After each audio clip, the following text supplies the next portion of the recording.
Hi friends, welcome to south Indian cooking channel. இன்றைக்கி என்ன recipe நம்ம பார்க்க போகிறோன்னா இறால் தொக்கு. வாங்க எப்படி செய்யலான்னு பார்க்கலாம். 2 டேபிள் ஸ்பூன் அளவுக்கு எண்ணெய் ஊற்றிக்கணும். 2 மீடியம் சைஸ் வெங்காயத்தை சின்ன சின்னதாக கட் பண்ணி போட்டு சேர்த்துக்குங்க. வெங்காயம் நல்லா வதங்கி வரணும். நல்லா வதங்கி வந்ததுக்கப்புறம் இடித்து வச்சுருக்க இஞ்சி பூண்டை சேர்த்துக்கணும். பச்சை வாசனை போகிற அளவுக்கு நல்லா வதக்கி எடுத்துக்குங்க. நல்லா வதக்கி எடுத்ததுக்கப்புறம் நம்ம கட் பண்ணி வச்சுருக்க 2 மீடியம் சைஸ் தக்காளியை சேர்த்துக்குங்க. தக்காளி சேர்த்ததுக்கப்புறம் எல்லாமே நல்லா கலந்து விட்டு ஒரு 5 மினிட்ஸ் நல்லா வதக்கி எடுத்துக்குங்க. கொஞ்சமாக கருவேப்பிலை தலையை சேர்த்துக்கலாம். போட்டு நல்லா வதக்கி எடுங்க. வதங்கினதுக்கப்புறம் 1 பிஞ்ச் மஞ்சள் தூள், 1 டேபிள் ஸ்பூன் ஜீரகத்தூள்,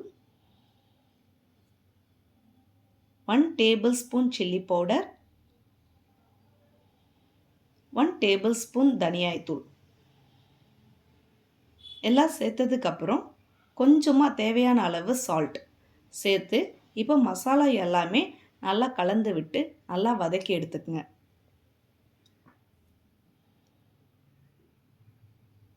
இப்போது நல்லா வதங்கி வரணும். நல்லா வதங்கி வந்ததுக்கப்புறம் நம்ம க்ளீன் பண்ணி வச்சுருக்க இறாலை சேர்த்துக்குங்க. இறால் சேர்த்ததுக்கப்புறம் மசாலாவோட கோட் ஆகிற மாதிரி நல்லா திருப்பி திருப்பி விட்டு நல்லா வதக்கி எடுத்துக்குங்க. மசாலா எல்லாமே இறால் நல்லா கோட் ஆனதுக்கப்புறம் கொஞ்சமாக தண்ணி ஆட் பண்ணி ஒரு 10 மினிட்ஸ் நல்லா வேக விட்டு எடுத்துக்கணும்.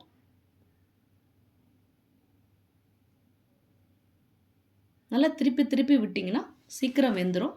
நல்லா ஒரு 10 நிமிஷம் வெந்ததுக்கப்புறம் நம்ம நறுக்கி வச்சுருக்க கொஞ்சமாக கொத்தமல்லி தலையை தூவிக்கலாம். எறா தொக்கு பார்த்திங்கன்னா ஒயிட் ரைஸு, ரசம் சாதம், இட்லி, தோசை, சப்பாத்தி எல்லாத்துக்குமே ஒரு பர்ஃபெக்டான சைட் டிஷ்ஷாக இருக்கும்.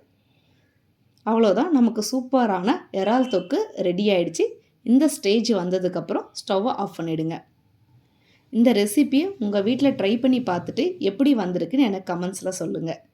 இந்த வீடியோ உங்களுக்கு ரொம்ப பிடிச்சிருந்தா லைக் பண்ணுங்கள், ஷேர் பண்ணுங்கள், கமெண்ட்ஸ் பண்ணுங்கள். மறக்காமல் நம்ம சவுத் இந்தியன் குக்கிங் சேனலுக்கு சப்ஸ்கிரைப் பண்ணுங்கள். தேங்க்ஸ் ஃபார் வாட்சிங்.